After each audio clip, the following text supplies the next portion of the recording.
Okey, assalamualaikum. Hari ni hari Selasa untuk pelepasan ikan sebanyak lebih kurang 500 kilo. Lebih kurang 500 kilo untuk kalapas cipok mangkap kesung bang untuk jang. Untuk geng 4 hari bulan 10 2025 dengan juara RM 14,000. Nombor 2 2,000, nombor 3 1,000, nombor 4 700, nombor 5 500. Ada lubang-lubang. Ada lubang-lubang 300 dengan 200 yang lain-lain tu 160 ranking. 160 ringgit. Yuran RM80. Okey ya. Ni ikan. Mana tu? Dah berapa? Berapa?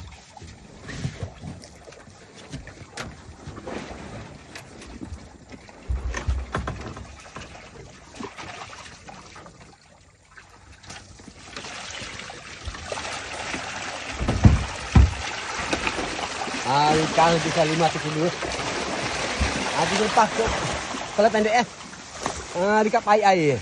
Kat Nimbang kolam pendek. Ikan comel-comel. 3 kilo, 3 kilo setengah, 4 kilo.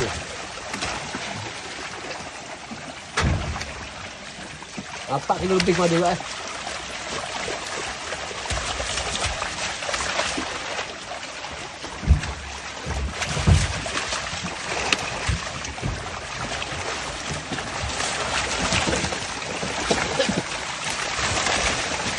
Ikan macam ni.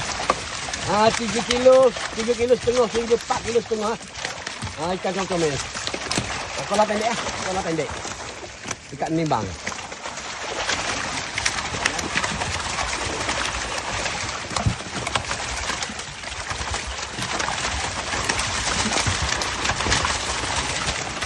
Jangan bola.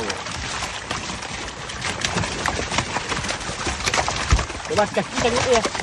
Kaki tengok ya.